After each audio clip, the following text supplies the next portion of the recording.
अब ना मैं आपको अमेजन ग्लोबल सेलिंग के बारे में बताता हूँ। पहले मैं आपको पूरा बताऊंगा कि क्या क्या इसमें होता है, और इसमें तो कोई डाउट नहीं है कि नंबर 1 वर्ल्ड में आज की तारीख में नंबर 1 मार्केट प्लेस अमेजन है, 180 कंट्रीज में है, एंड 23 मिलियन शायद उनके कस्टमर हैं। काफ़ी बड़ा, बहुत बड़ा, सबसे बड़ा मार्केट प्लेस है, और मैक्सिमम नंबर ऑफ लिस्टिंग्स इसी में है, और ASIN नंबर उनका खुद का है जो UPC पे बेस्ड है, यूनिवर्सल प्रोडक्ट कोड, जो कि एक NGO चलाती है, और ये पूरे वर्ल्ड के अंदर यूज होता है। दूसरा एक और कोड बोलते हैं उसको EAIN, UPC या EAIN नंबर, वो आपसे मांगेंगे। अगर आपके पास है तो उनको ASIN नंबर आपका ढूंढना आसान हो जाता है, आपकी प्रोडक्ट लिस्टिंग ईजी हो जाती है, कैटेगरी अप्रूवल जल्दी हो जाता है आपका। और नहीं है तो कोई बात नहीं, आप ASIN नंबर भी दे सकते हैं अगर आपको पता हो तो, कि अगर ASIN नंबर ऑलरेडी एग्जिस्ट करता है फिर आपको और आसान हो जाएगा आपका, तो आप ये कर सकते हो आप। तो मैं आपको अब इसके बारे में थोड़ा सा आपको बताता हूँ, ग्लोबल सेलिंग के बारे में। आपको ये भी बताऊंगा कि कौन से प्रोडक्ट्स इंडिया से इस समय मैक्सिमम एक्सपोर्ट हो रहे हैं अमेजन में, और जो आगे पोटेंशियल इनका बड़ा अच्छा है, एकदम पिकअप कर रहे हैं, वो लिस्ट भी बताऊंगा मैं आपको अभी। और आपको रजिस्ट्रेशन प्रोसेस भी बताऊंगा, कैसे एज ए इंडियन कैसे रजिस्टर करना है। पर मैं अपने एग्जांपल में आपको सिर्फ US कनाडा का बताऊंगा, क्योंकि जोन उनके काफ़ी सारे हैं, 13 जोन हैं, 13 जोन्स, तो 13 सबका अलग से रजिस्टर करना पड़ता है आपको, और पेमेंट भी सबकी अलग है, मंथली पेमेंट अलग है सबकी। जैसे जिसका मैं बताऊंगा USA का, उसकी मंथली पेमेंट है $40। पर अगर आप पेमेंट नहीं करना चाहते तो आपके पास दोनों ऑप्शन है, 2 कैटेगरी होती है, एक प्रोफेशनल सेलर, एक होता है इंडिविजुअल सेलर। आप एज इंडिविजुअल सेलर आप जाते हो तो आपको $1 पर प्रोडक्ट लिस्टिंग पर सेल आपको अमेजन को देना है। हाँ, उससे कोई मतलब नहीं है, नहीं, बाकी जो उनकी कमीशन है वो अलग है।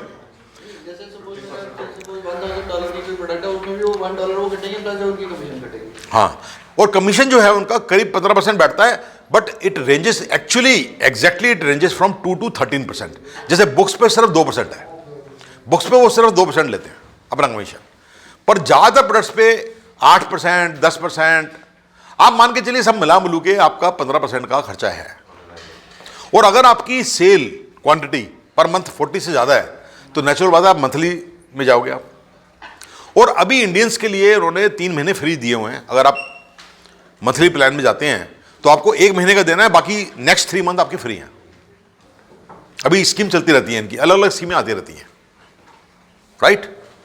तो ये मोटा मोटा मैंने आपको बताया कि जो इनकी कॉस्टिंग का मैंने बता दिया आपको, मेन जो है। डिफरेंट कंट्रीज के लिए डिफरेंट स्कीम चलाते हैं, डिफरेंट कंट्रीज के जैसे इंडिया नियर अबाउट सेम है, नहीं, एज ए इंडियन एक्सपोर्टर ये स्कीमें हैं, as a seller,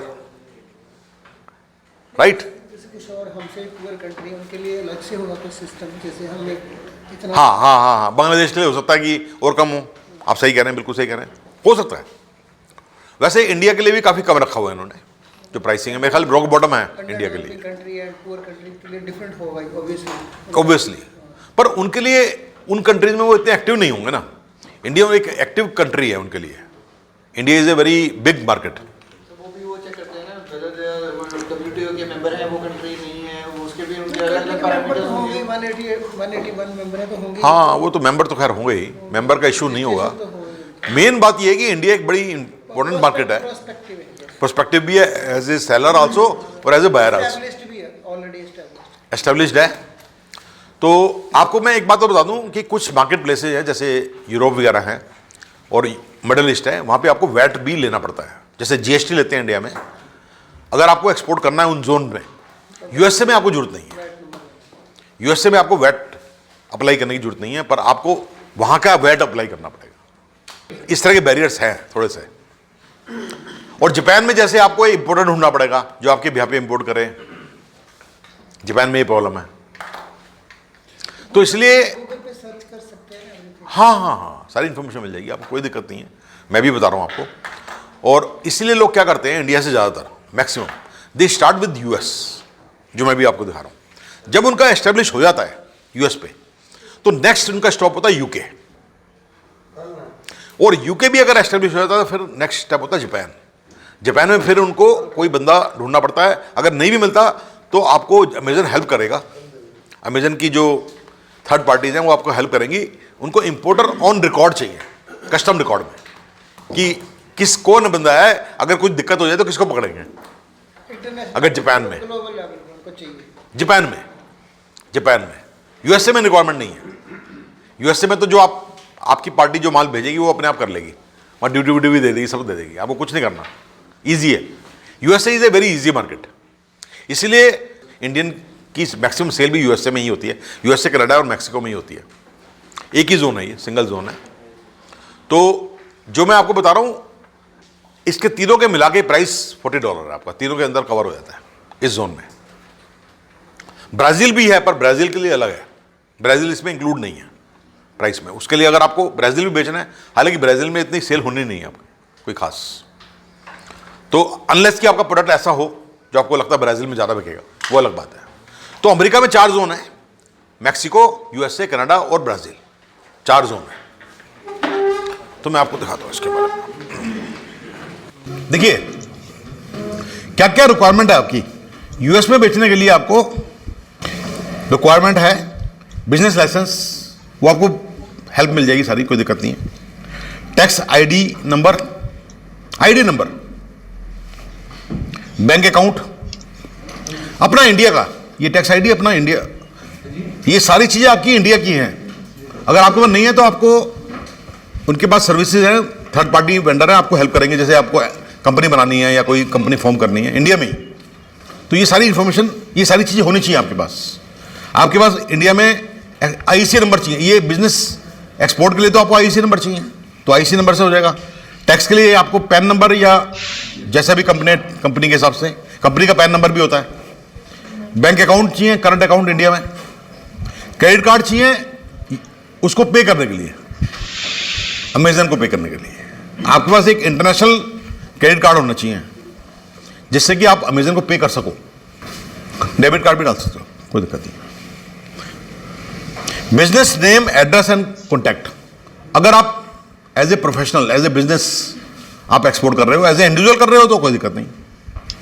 government issued ID card आपकी इंफॉर्मेशन के लिए, जैसे आधार कार्ड हो गया, पासपोर्ट हो गया, ये चाहिए आपको। यूपीसी ईएन नंबर चाहिए, अगर नहीं हो कोई दिक्कत नहीं है। यूपीसी नंबर अगर मिल जाए आपको, कोई मुश्किल नहीं है ढूंढना। ये कोई भी प्रोडक्ट आपका जो है ना, उसका यूपीसी कोड होता है। एक इंटरनेशनल एनजीओ है जो ये कोड बनाती है हर प्रोडक्ट के, तो उसमें आपको ढूंढना पड़ेगा। जैसे आईटीसी एचएसएन कोड होता है ना, ऐसे ही यूपीसी कोड होता है। उसके बेसिस पे ही वो आपकी कैटेगरी ढूंढेंगे, किस कैटेगरी में आएगा ये। अमेजन चेक करेगा यूपीसी, यूनिवर्सल प्रोडक्ट कोड। अगर नहीं हो कोई दिक्कत नहीं है, आप डिस्क्रिप्शन लिखेंगे, अमेजन भी हेल्प करता है आपको। जब वीडियो कॉल आएगी तो आपको बताएगा। यूएस के लिए आपको ट्रांसलेट करने की जरूरत नहीं है, इंग्लिश लैंग्वेज है, कोई दिक्कत वाली बात नहीं है ना। तो जो भी कुछ है आपका एज इट इज चल जाएगा, जैसा भी आपका है। Same is with Canada. तो आज मैं अभी आपको यूएस और कनाडा के बारे में बता रहा हूं। तो अलग अलग जोन की रिक्वायरमेंट थोड़ी कम ज्यादा हो सकती है। सर जैसे बिजनेस लाइसेंस है जो, हाँ, जो उससे रिलेटेड है वही चलेगा या अलग से उसके आधार जिसके नाम से स्टोर फर्म बनाना पड़ेगा? नहीं, स्टोर का नाम आप कुछ भी रख सकते हो, जैसे जीएसटी नंबर, कंपनी का नाम। हाँ, कंपनी का नाम वही होना। जैसे कंपनी जीएसटी नंबर होगा, हाँ हाँ हाँ हाँ हाँ, वही वैलिड है। बिल्कुल बिल्कुल बिल्कुल बिल्कुल बिल्कुल। सर जैसे पैन नंबर इसमें बोल रहे थे सर आप, हाँ। उसमें पर्सनल होना चाहिए या फर्म होना चाहिए? अगर तो आप फर्म के नाम से कर रहे हो तो आपको फर्म का चाहिए, और अपना वाला नहीं। आप अपने वाला तब अगर आप एज ए इंडिविजुअल, हाँ हाँ हाँ, तो फिर फर्म का चलेगा।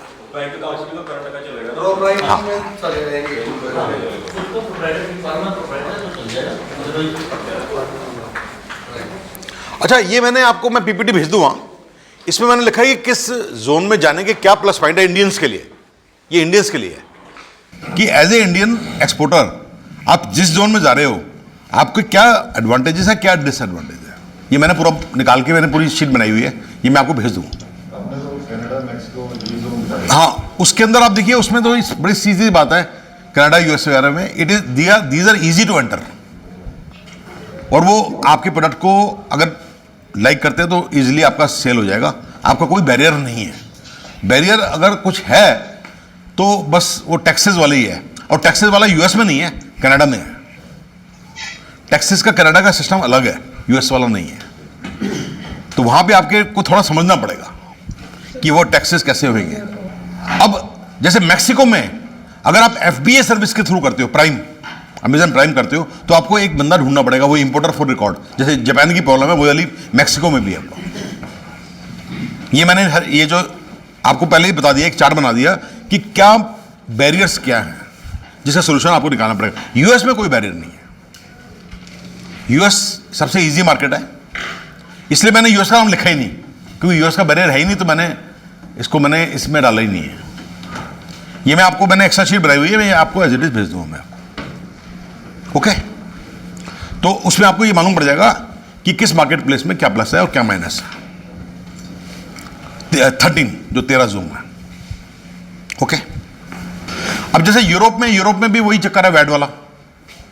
वैट आपको लेना पड़ेगा टैक्स का। कनाडा का थोड़ा और कॉम्प्लिकेटेड है, वो थोड़ा समझना पड़ेगा इसमें। कनाडा में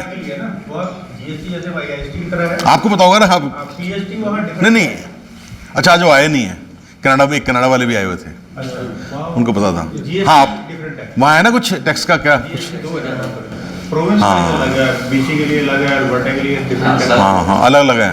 टोरंटो के ज़्यादा है, टोरंटो स्टेट्स का ज़्यादा है।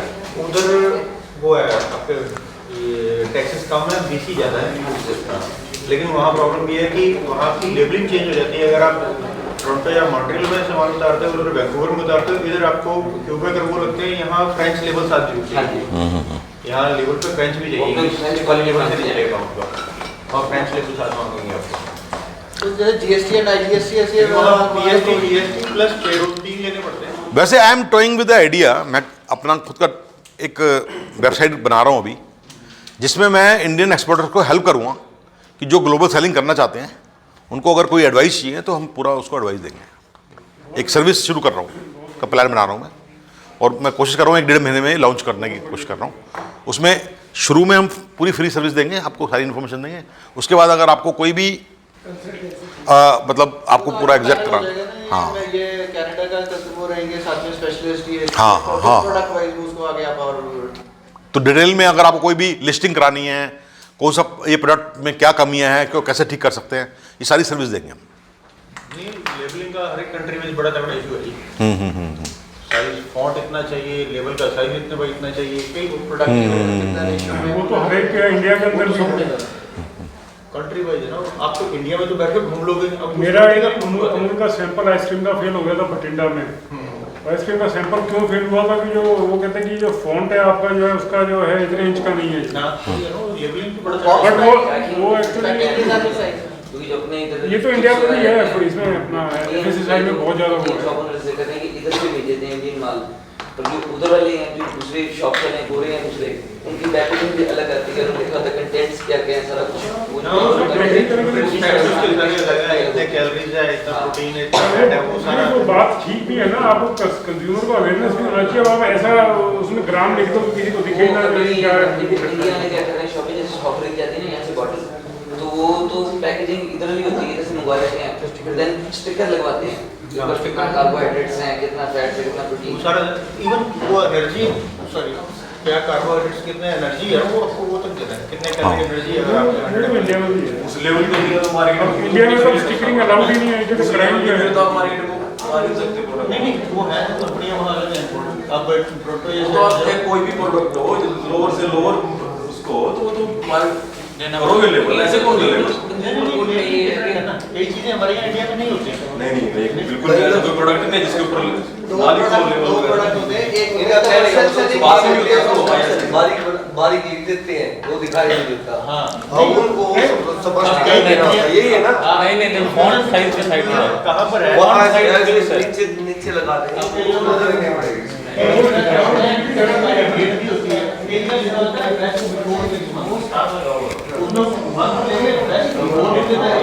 दिसंबर 12 तक इटली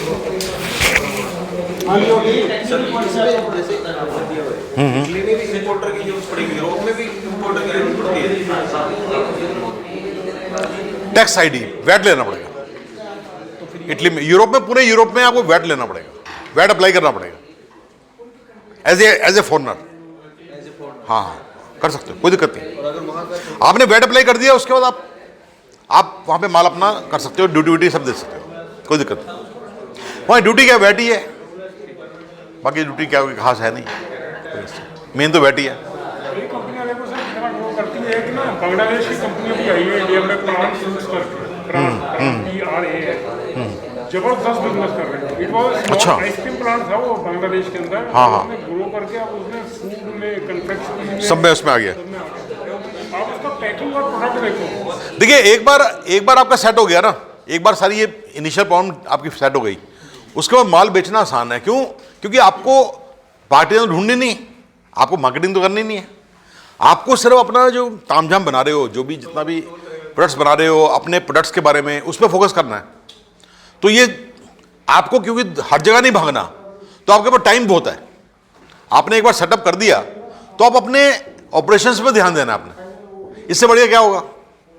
और इतना बड़ा प्लेटफॉर्म मिल रहा है आपको रीजनेबल रेट पे, राइट। तो you have to understand this point. Ultimately मेरे को ऐसा लगता है स्टार्ट में हर किसी को यहीं से ही स्टार्ट करना पड़ेगा, और कोई तरीका नहीं है। आप अपने आप करेंगे तो उसमें और ज्यादा डिफिकल्टी आएंगी इससे, बल्कि अगर करते हो तो, राइट।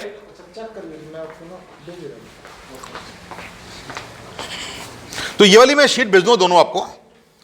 इसके बाद जो सबसे पहला तो वही बात है कि आपको क्या बेचना है।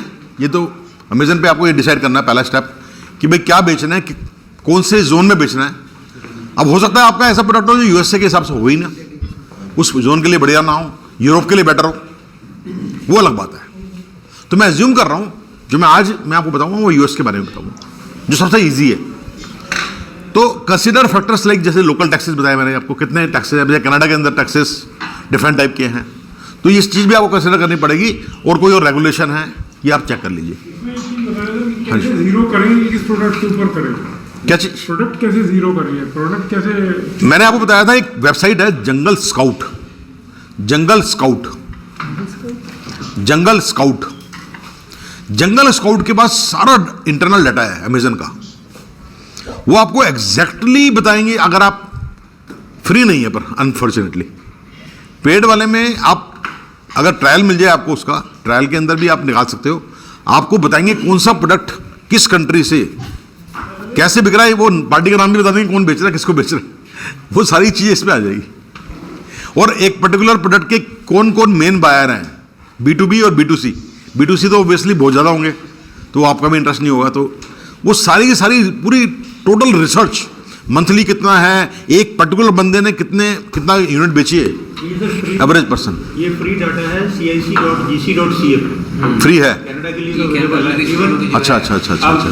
प्रोविंस वाइज निकाल लोगे कि अगर मैं ब्रिटिश कोलंबिया की बात करूँ, वैंकूवर में हाँ, हैंडीक्राफ्ट इंडिया में कब कितना गया है, कितने यूनिट गए, किस कॉस्ट पे गए। नहीं सर, मैं जो बोल रहा हूँ ना जंगल स्काउट, वो सिर्फ अमेजन के लिए है।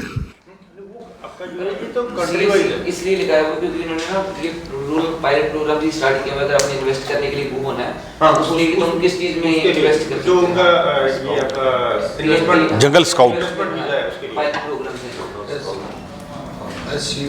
में तो इंडिया से किस कंपनी ने भेजा, अब अदर कंट्रीज का टैक्स, हाँ। अदर कंट्रीज से SCOUT, स्काउट, जंगल स्काउट। एक दो और भी हैं, पर सबसे बढ़िया जंगल स्काउट है। आपको सब कुछ बता देगा, कौन सा प्रोडक्ट ज्यादा बिकता है, आप सारे मंथली सेल कितनी है। देखिए जिसके अंदर, अच्छा, और रिव्यूज भी बता देगा कि मैक्सिमम रिव्यूज का भी इशू है इसमें।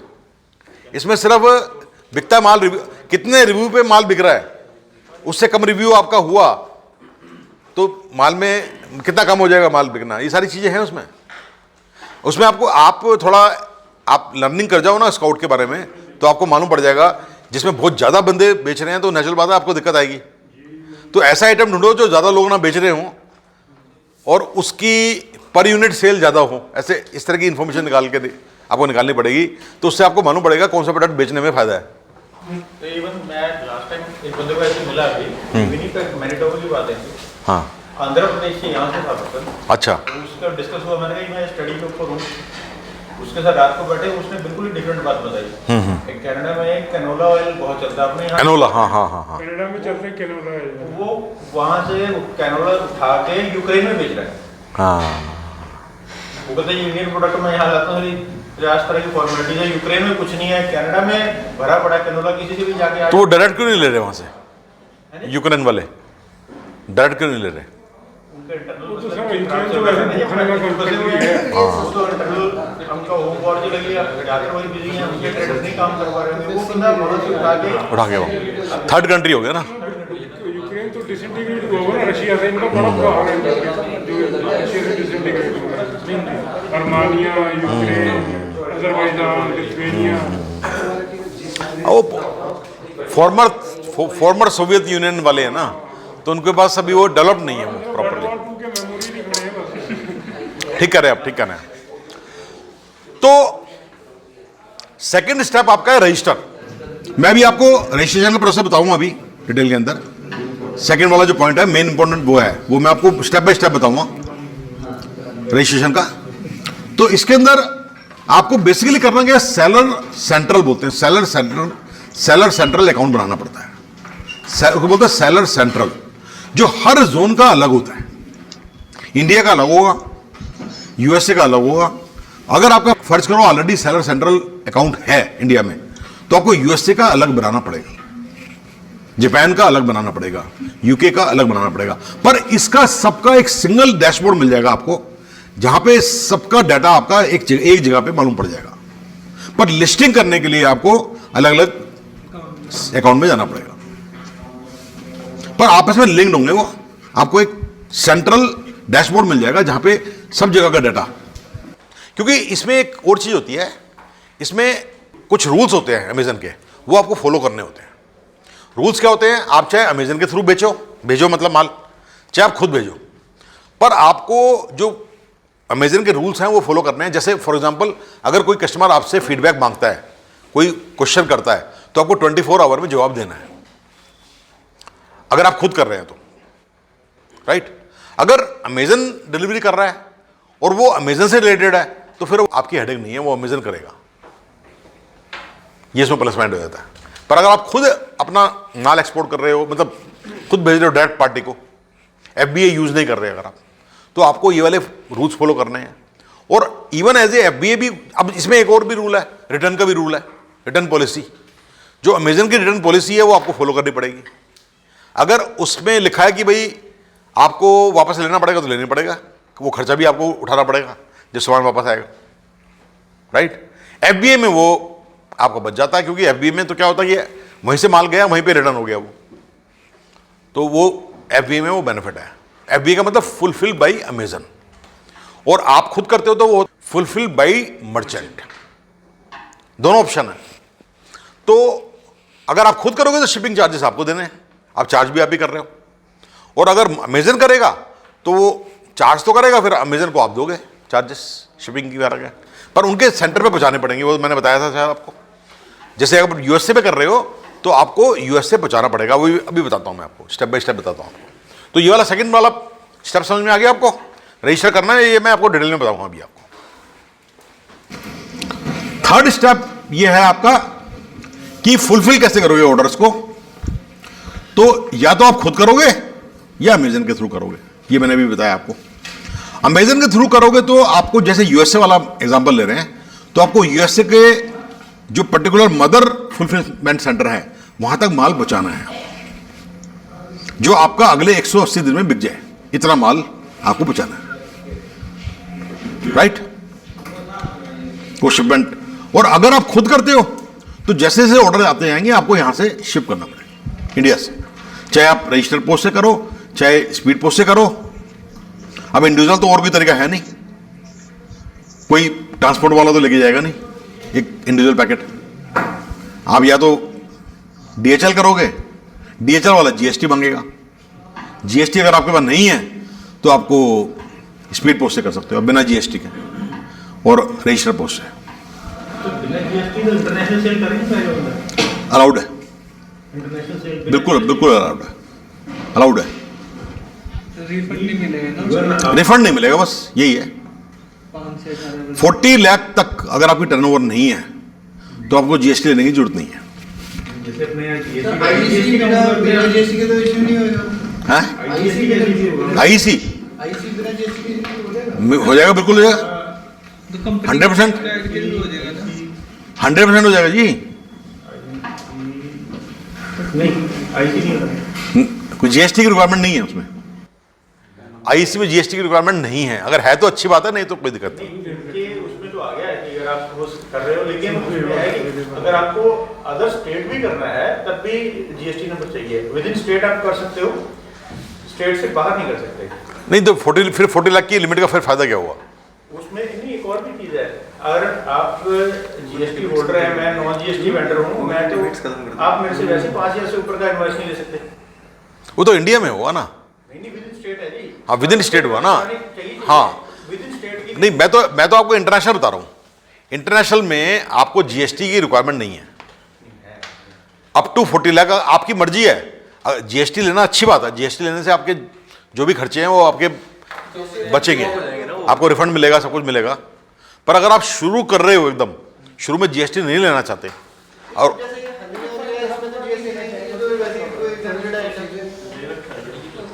नहीं, जीएसटी तो फिर भी लेना पड़ेगा आपको।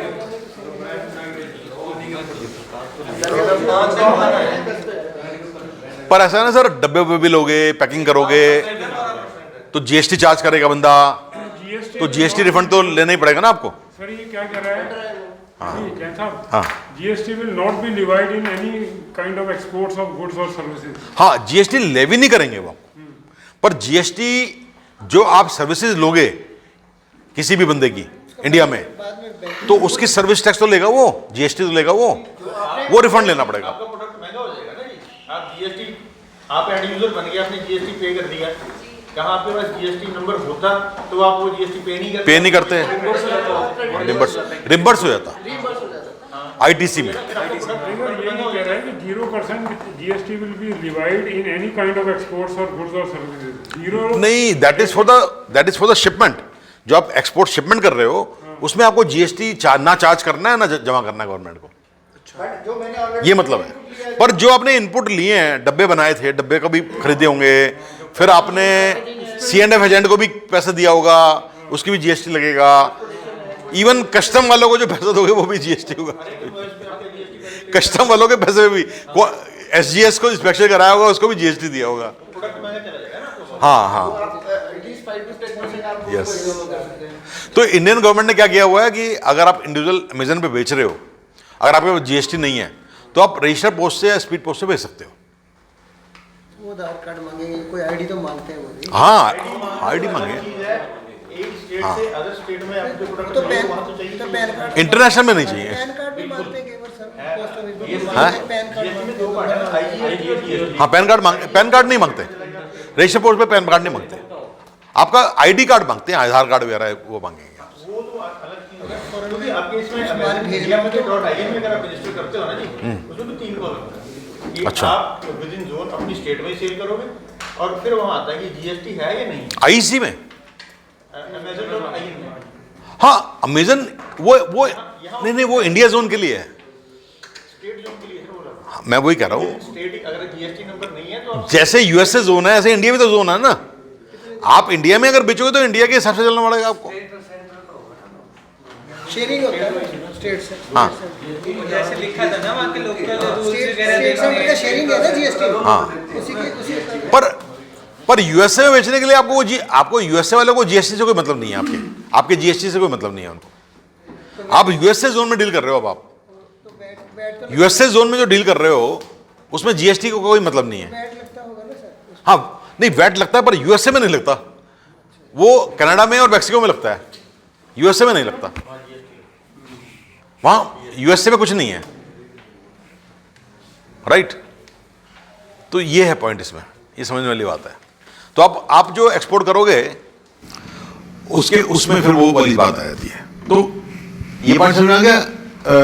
फिर keep up with the customer service and returns. अब ये बड़ा इंपॉर्टेंट पॉइंट है जो आपको अमेजन के रूल्स सारे एक लिस्ट बना के रखनी पड़ेगी, क्या क्या रूल्स हैं कि आपको 24 आवर में आपको जवाब देना है या कुछ करना है, और रिटर्न पॉलिसी भी आपको बनाने के लिए देनी पड़ेगी, और उसमें कितनी फ्लेक्सिबिलिटी है। जैसे इंडिया में फ्लेक्सिबिलिटी है, आप चाहो तो रिटर्न पॉलिसी आप उनको कह सकते हो कि मेरा प्रोडक्ट रिटर्नेबल नहीं है बिकॉज ऑफ दीज रीजंस, आपको रीजन देने पड़ेंगे। ये वाली फैसिलिटी आपको यूएसए में मिल जाएगी, पर आपको प्रूव करना पड़ेगा कि रिटर्न क्यों नहीं लोगे आप, राइट? अगर वो एग्री कर भी सकते हैं नहीं भी कर सकते, राइट?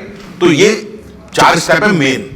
अब मैं आपको इसका सीधा रजिस्ट्रेशन पे ले जाता हूं, पर उससे पहले मैं आपको एक दो चीजें और बता दूं।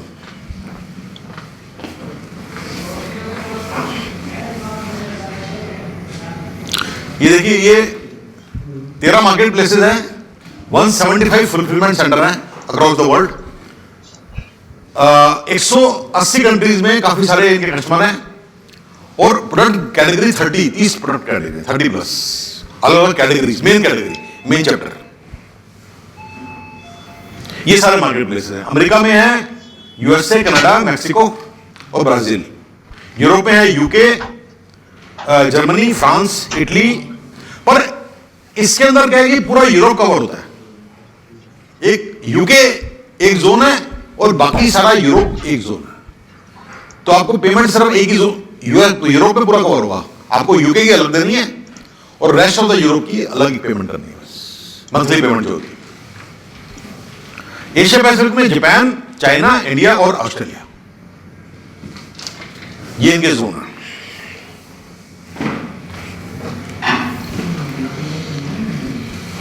और ये मैंने बता दिया आपको, अगर आप खुद करोगे तो आपको ये करना है।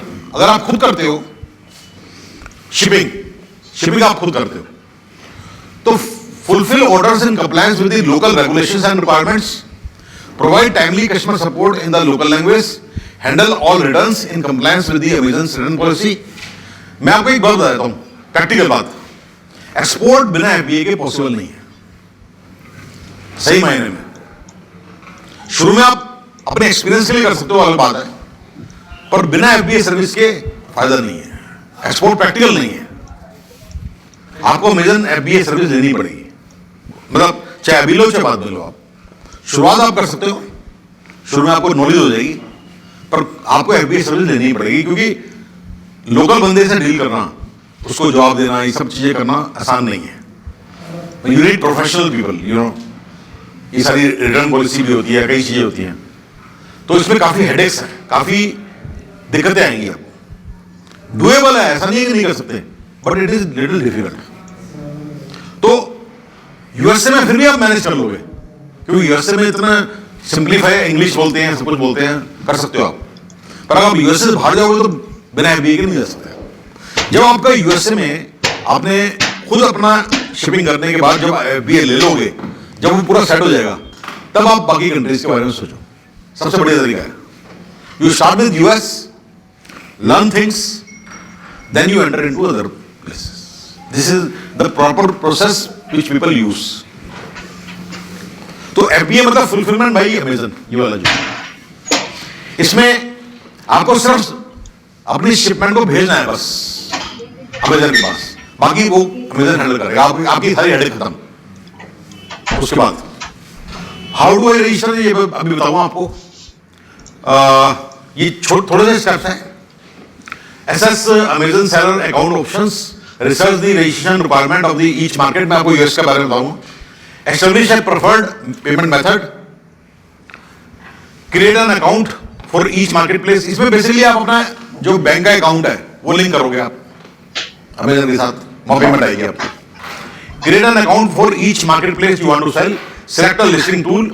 लिस्टिंग टूल का मतलब है बल्क करना चाहते हो या 1 by 1 करना चाहते हो। अगर आप बल्क करोगे तो एक्सेल शीट बनानी पड़ेगी पूरी हर प्रोडक्ट्स की, फिर आप 1 go में अपलोड कर सकते हो सेलर सेंटर में। और जैसे मैंने आपको बनाया था सिंगल, जैसे अभी आपको दिखाया था मैंने, वैसे कर सकते हो इसमें। इसके बाद ये देखिए, ये कुछ प्रोडक्ट्स मैंने ढूंढे हैं। What products can sell on Amazon international market, Indians के लिए। इंडिया से जो एक्सपोर्ट हो रहे हैं ऑलरेडी काफी, देखिए, home essentials, bedsheet, pillow cover, curtains, health and personal care, hygiene, personal care, home care, toiletries, ये सारे हैं देखिए। Beauty products, personal grooming, makeup, apparel, garments, office products, dairy products, notepad, novelties, ये सारे आइटम हैं देखिए। अच्छा मैं इधर चलता, तो ये सारे आइटम देख रहे हैं आप, ये आइटम ऑलरेडी काफी सेल हो रहे हैं, ये वाले सारे आइटम। और जो आगे अब एग्जिस्ट, जो इमर्ज कर रहे हैं, वो हैं जैसे मेडिकल इंस्ट्रूमेंट्स, थर्मोमीटर्स इंडिया से, BP monitors, blood pressure, scientific instruments, lab instruments, calculators, lab essentials and more, ये इमर्ज कर रहे हैं, पिकअप कर रहे हैं। ये जंगल स्काउट का डाटा है, ये जंगल स्काउट की रिसर्च का डाटा है। अगर आपको एग्जैक्ट फिगर चाहिए तो एग्जैक्ट फिगर भी मिल जाएंगे आपको। आपको ये मालूम पड़ जाएगा कि मंथ वाइज कितना ग्रोथ हो रही है, ये भी मिल जाएगा। इसके बाद toys and sports, kids toys, learning activity boxes, robotic toys. अब जैसे एनवायरमेंटल फ्रेंडली आप टॉयज बना सकते हो बच्चों के लिए, वुड के ना, हैंडमेड टॉयज होते हैं, इस टाइप की इंडिया से एक्सपोर्ट हो सकते हैं, राइट। फिर handicraft, Tanjore, bubble hats, paintings, Channapatna toys and much more, जो अपने कुछ स्पेशल टॉयज हैं जो बनते हैं इंडिया में। Ayurveda, personal care, health supplement, ये सब इमर्ज कर रहे हैं ये आइटम आने वाले टाइम में। ग्रोथ फास्ट है इनकी, पर जो ऊपर वाले हैं उनकी फिगर बहुत ज्यादा है, वैल्यू बहुत ज्यादा है। तो ये कॉमन आइटम्स हैं जो काफी बिक रहे हैं। अगर आप अमेजन के थ्रू करते हो एफबीए में, तो अमेजन का रोल जो है storage of your products in the fulfilment centre, वो स्टोरेज करेंगे, आपका चार्ज लेंगे आपसे। Showcasing your product to customers who are searching for the same across the world, marketing करेंगे पूरी आपकी। पैकिंग एंड डिलीवरी भी करेंगे, पैकिंग भी वही करेंगे। आपने जो माल भेजा है वो तो आपने बड़े बॉक्स में भेजा है, इंडिविजुअल पैकिंग, आपकी पैकिंग तो होगी उसमें। अब वो पैकिंग प्लास्टिक के बैग में भी ला सकते हो आप, कोई चीज को आपने बॉक्स में डाली हुई है बल्क पैकिंग में, उसमें से वो सिंगल सिंगल पीस निकाल के अपने बॉक्स में, अमेजन के बॉक्स में डालेंगे। एक अच्छी बात पता क्या होती है एफबीए में, एक अच्छी बात क्या है कि जो उनका बॉक्स जाता है वो अमेजन का बॉक्स होता है, और जो आप खुद करते हो वो आपका अपना बॉक्स होता है। दोनों में फर्क है। अमेजन का जब बॉक्स जाएगा तो कस्टमर की जो परसेप्शन है वो बेटर होती है कि भाई अमेजन ने डिलीवर किया है, अमेजन ब्रांड है, राइट। आपके अपने बॉक्स में जाएगा तो फर्क होगा ना। तो पैकिंग भी वही करेंगे, अमेजन ही करेगा, और शिपमेंट उनके 2 दिन में पहुंच जाएगी एफबीए में, क्योंकि माल आपका ऑलरेडी वहां पहुंचा हुआ है। तो जो कस्टमर है उसको जो सामान है वो 2 दिन में मिल जाएगा।